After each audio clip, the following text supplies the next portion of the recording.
తప్పుగా మాట్లాడితే తను కావేరి ఎలా అవుతుందమ్మా? నీ వే ఆఫ్ థింకింగ్, నీ సింప్లిసిటీ చాలా స్వచ్ఛంగా ఉంటాయని కొత్తగా చెప్పాలా? సరే, నువ్వెలా అనుకుంటే అలాగే కానివమ్మా. ఆ శుభవార్త ఇక్కడ నువ్వు వీళ్లతో ఎప్పుడు పంచుకోవాలనిపిస్తే అప్పుడే పంచుకో. నాకు కావలసిందల్లా ప్రాజెక్టు బాగుండటం మాత్రమే కాదు, మీరు బాగుండాలి, సంతోషంగా ఉండాలి.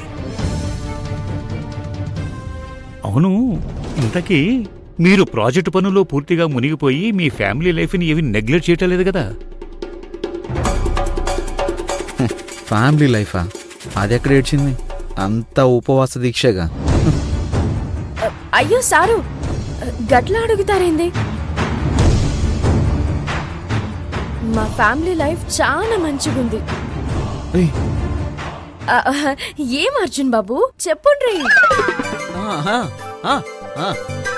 బాగుంది అంటే ఎందుకు బాలేదు? చాలా అంటే అది చాలానే బాగుంది సార్. బాగుంది సార్.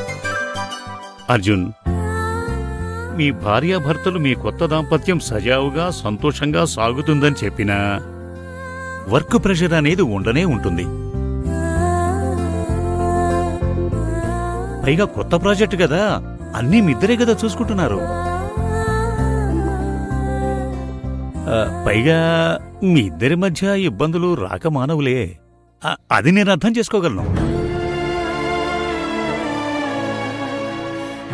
చూడమ్మా, ఏది ఎలా ఉన్నా ఈ వయసులో పొందే ఆనందం ఈ వయసులోనే పొందాలి. మీరు హ్యాపీగా ఉంటేనే మీ పెద్దవాళ్ళు కూడా హ్యాపీగా ఉంటారు. సరేనమ్మా కావేరి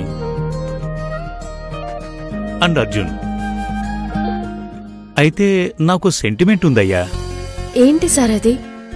నేనేదైనా పని మొదలు పెడితే అది శంకరపల్లిలో ఉన్న మా ఫామ్ హౌస్ దగ్గర ఉన్న ల్యాండ్లో కొబ్బరికాయ కొట్టి ప్రారంభిస్తాను.